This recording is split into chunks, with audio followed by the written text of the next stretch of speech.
This video is brought to you by Lord of Maps, creators of some of the most breathtaking maps you'll ever find. And they have a holiday sale going on right now. Stick around after the video for a special discount code for my viewers for lordofmaps.com.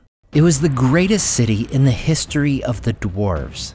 It would be a shining example of the craftsmanship and excellence of their race, but it would fall into darkness, becoming known as the Black Pit.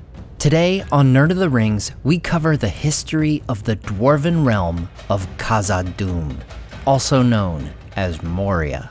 Khazad-dûm is founded sometime between the years of the trees 1050 and 1250 by Durin I, the father of the dwarves known as the Longbeards. While Durin would first awake in Mount Gundabad, he would make his way south along the eastern side of the Misty Mountains. Finally, he would arrive at the valley of Azanabuzar. There, he comes to a lake, and peering into it, he sees a crown of 7 stars above his head, and takes this as a good sign. He heads into the mountain and begins to build Khazad-dûm. The lake would come to be known as Kheled-Zaram, or the Mirrormere, and the dwarves would place a great pillar named Durin's Stone near the lake, in honor of Durin seeing the crown of stars and founding Khazad-dûm. The name Khazad-dûm means dwarves' mansion in Khazad-dûm, and the city would indeed live up to that name. Durin and his people begin digging into the mountain and also build the East Gates, the great eastern doorway into the Dwarven Kingdom. Upon entering the gates, one would come directly into the first hall. From there, one would go through a wide passage and stairs, which lead to the Bridge of Kazadum. The bridge is built with defense of the Dwarven realm in mind. It was a narrow walkway that crossed over a great chasm. Should any invading army breach the outer defenses, they would be forced to cross the roughly 50-foot bridge single file, making them incredibly vulnerable to Dwarven attack. Upon crossing the bridge, one would come to the second hall, and onward to the rest of the city. Over the centuries, Durin's folk build Khazad-dûm into an immense city, made of many chambers, passages, halls, and mines. In total, there were 7 levels of Khazad-dûm going upward, and 7 deeps going downward, measured from the base level of the East Gate. The eastern portion of Khazad-dûm is made into the city itself, whereas the expansions going toward the west are mining areas. So great and famous was Durin's realm of Khazad-dûm that even the elves of Beleriand in the First Age had heard of it from the dwarves in the Blue Mountains. In addition to their great halls and mines, the dwarves also constructed a tower at the pinnacle of the Silvertine, a peak of the Misty Mountains which the dwarves call Zaraxagil. It is known as Durin's Tower, and could only be reached by taking the Endless Stair, which led from the very foundations of the mountain. Having seen the rise of the greatest dwarf kingdom in Middle-earth, Durin I dies sometime before the end of the First Age. After the destruction of Beleriand, most of the dwarves of Nogrod and Belagost leave their ruined homes in the Blue Mountains and join Durin's folk in Khazad-dûm. This has unforeseen benefits for the dwarves of the Misty Mountains. Not only do their numbers swell, but the dwarves of the West bring with them their great skill as blacksmiths and masons. This brings what was already a great dwarven kingdom to new heights, likely the very pinnacle of its history. By this time, Khazad-dûm's mining had expanded the realm to the westernmost part of the Misty Mountains, so that one could travel underground the entire width of the mountains. At the walls of Moria, on its western side, the doors of Durin are built by the 2 greatest craftsmen of the Second Age, the dwarf Narvi and his friend Celebrimbor of Eregion. The West Gate is built sometime between 750 and 1500 of the Second Age. The doors are made so well by Narvi that when closed, they could not be seen as doors, but simply appeared as the side of the mountain. Celebrimbor inlays the design and words of the door with Ithildin, a material that could only be seen by reflected starlight and moonlight. Ithildin was created by the elves using Khazad-dûm's most valuable commodity, mithril. Upon the doors were the hammer and anvil, the symbol of Durin. A crown and 7 stars, signifying Durin's crown that led him to found the realm. 2 trees symbolizing the tree of the High Elves, and a single star, which was the emblem of the House of Feanor, Celebrimbor's own family line. In the top left, in Feanor's own Tengwar script, is the letter Kalma, or C, for Celebrimbor. In the top right is the letter Ore, or N, for Narvi. And near the base was Ando, or D, for Durin. The inscription, arched across the top, read, Enin Durin, Aran Moria, Pedo Melon Amino, Im Narvi, Hen Ekant, Celebrimbor o Eregion, Teithant Ithiuhin. Translated by Gandalf, it read, The doors of Durin, Lord of Moria, speak, friend, and enter. I, Narvi, made them. Celebrimbor of Hollin drew these signs. Little known to Gandalf in the later Third Age, this inscription properly translated was, Say, friend, and enter. For when these doors were made in the Second Age, it was a much more friendly and simpler time. Sauron had not yet caused trouble or made war in Erebor, and the doors themselves typically stood open for free travel and trade between the peoples of the mountain and those of Eregion. However, this friendship and happiness would not last, for Sauron would come to Eregion. In 1697, Sauron destroys the Elven realm and kills Celebrimbor in his attempt to seize all the rings of power. After the dwarves aid Elrond by attacking Sauron from his rear guard, they retreat into the mountain and close the doors of Durin behind them. From this time on, the doors of Durin would not be opened from the outside again, until the Fellowship of the Ring does so in 3019 of the Third Age. This cuts the dwarves off from the elves of Erebor, and the friendship between the races begins to dwindle. It's worth noting that prior to the sack of Eregion, Galadriel and her daughter Celebrimbor had traveled through Khazad-dûm in order to reach the Elven realm to the east. Thus, they were safe from the war of the elves and Sauron, thanks in part to their dwarven friends. During this time of great upheaval in Erebor, the orcs begin to reinvade the mountains, bringing war to the dwarves and taking possession of Mount Gundabad. While likely not used as a place of residence, Gundabad had been a great meeting place for the houses of the dwarves for many years. Instead, it becomes a stronghold of the orcs, and would even come into play during the Witch King's reign in Angmar. Aside from sending troops to aid in the Last Alliance, not much is known about the dwarves' activities in the rest of the Second Age.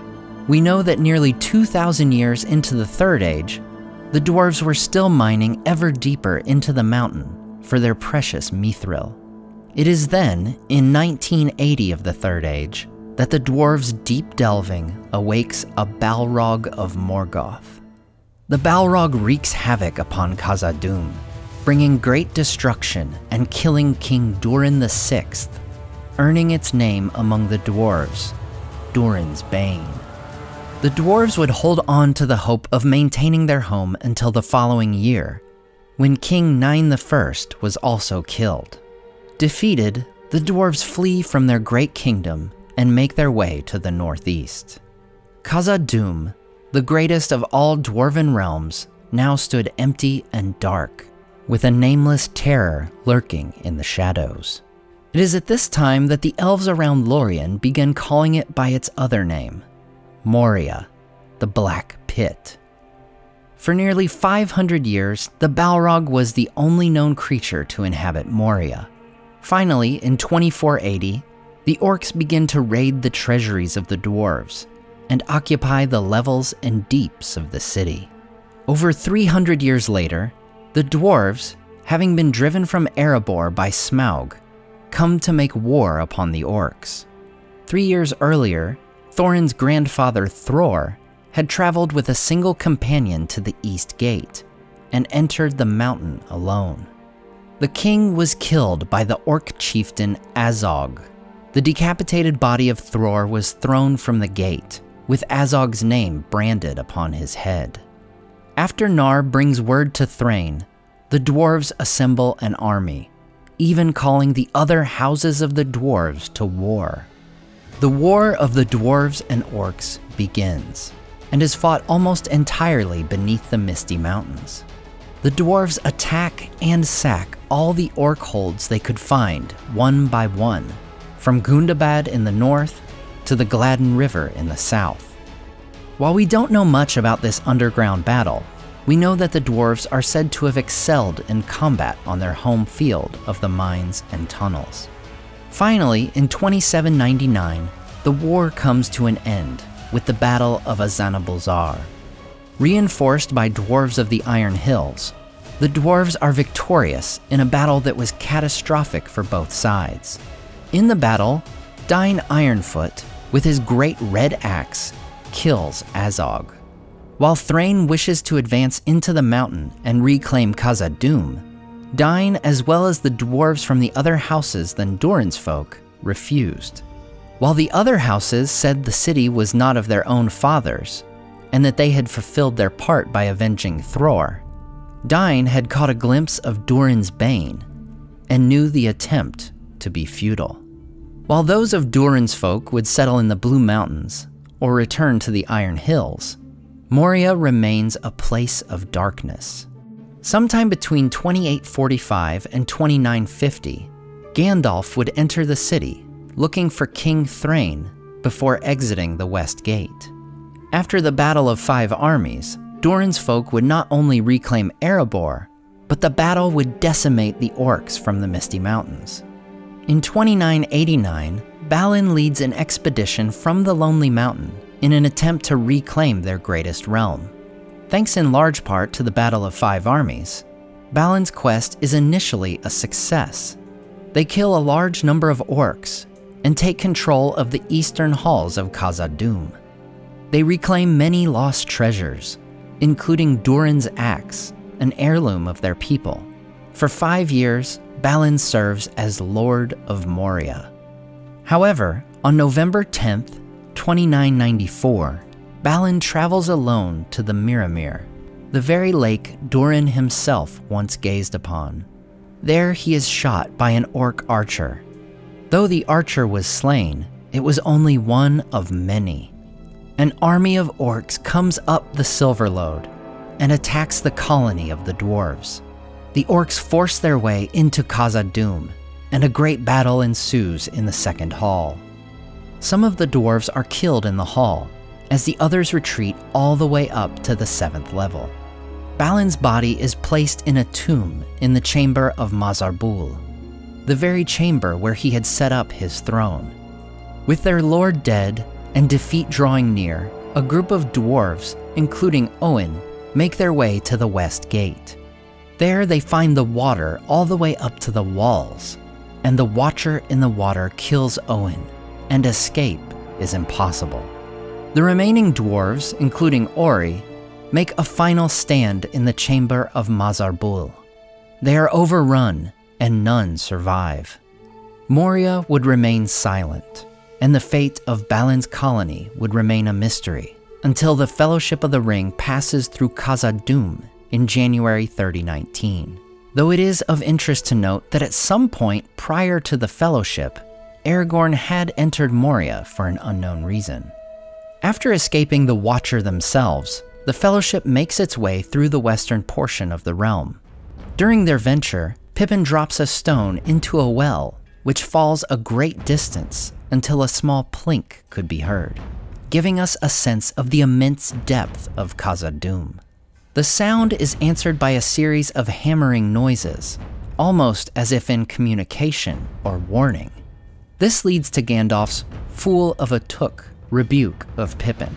The Fellowship eventually makes its way up to the 7th level of Moria, and to the very chamber of Mazarbul, where they discover the book that would tell them the history of Balin's colony. As we know, the Fellowship would come under attack by orcs and trolls before the identity of Durin's Bane is finally revealed. Gandalf fights the Balrog upon the Bridge of Kazadum, destroying a section of the bridge itself in order to plunge the Balrog into the depths below.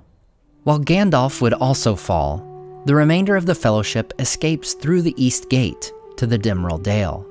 Despite their grief and their haste, Gimli takes a moment to see Celebrimbor with his own eyes. Taking Frodo with him, they gaze into the Mirrormere. As the Fellowship makes its way to Lothlorien, Gandalf would pursue the Balrog up the Endless Stair on January 23rd. After fighting upon the Silverteen for 2 days, Gandalf finally defeats his enemy. In the battle, the tower itself is destroyed, and the entrance to the stairway is blocked, leaving Gandalf stranded atop the mountain. During the journey through Moria, Gimli sings the Song of Durin, which describes the history of Khazad-dûm. The world was young, the mountains green, no stain yet on the moon was seen, no words were laid on stream or stone, when Durin woke and walked alone.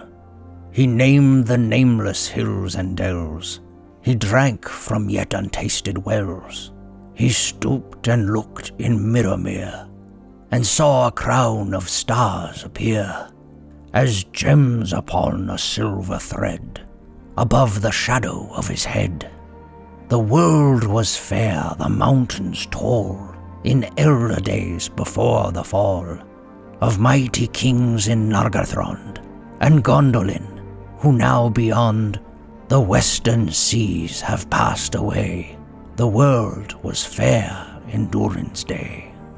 A king he was on carven throne, in many pillared halls of stone, with golden roof and silver floor, and runes of power upon the door. The light of sun and star and moon, in shining lamps of crystal hewn, undimmed by cloud or shade of night, there shone forever, fair and bright. Their hammer on the anvil smote, their chisel clove and graver wrote, their forged was blade and bound was hilt, the delver mined, the mason built, their barrel, pearl and opal pale, and metal wrought like fish's mail, buckler and corset, axe and sword, and shining spears were laid in hoard. Unwearied then were Durin's folk, beneath the mountains music woke. The harpers harped, the minstrels sang, and at the gates the trumpets rang. The world is grey, the mountains old, the forge's fire is ashen cold. No harp is rung, no hammer falls, the darkness dwells in Durin's halls. The shadow lies upon his tomb, in Moria, in Khazad-dûm. But still the sunken stars appear, in dark and windless Mirrormere. There lies his crown in water deep, till Durin wakes again from sleep. With Sauron's defeat at the end of the Third Age, combined with the earlier death of the Balrog, much darkness had been driven from the world. Eventually, the time for the dwarves to retake Moria once and for all would finally come. Sometime after the year 171 of the Fourth Age, Durin VII, a descendant of Dain Ironfoot, and believed to be the 6th reincarnation of Durin himself, would rise to the kingship of Durin's folk. In his reign, he would lead a final, successful return of the dwarves to Khazad-dûm. It is said that the House of Durin reclaimed their inheritance, and until the day when the race of dwarves itself should end, their hammers would ring in their great halls beneath the misty mountains, in Moria, in Khazad-dûm. Now, if you're looking for a great holiday gift for the Middle-earth fan in your life, visit lordofmaps.com. Originally hand-drawn, these maps feature locations all around the world in a fantasy style sure to be a great conversation piece. And right now, they have a buy one, get one 50% off sale for the holidays. Or you can use the code NERDOFMAPS to save 15% off your order. Visit lordofmaps.com today. As always, I want to say a huge thank you to my Patreon supporters who make this channel possible. Tom DeBombadil 19, Jim Limber Davis, Listen Me the Cinda, Dane Ragnarsson, Sky Carcass, Zetrock, Grand Strategy Nerd, The Dark-Haired One, Salim Rahman, Slide Belts, Wyland, and Debbie.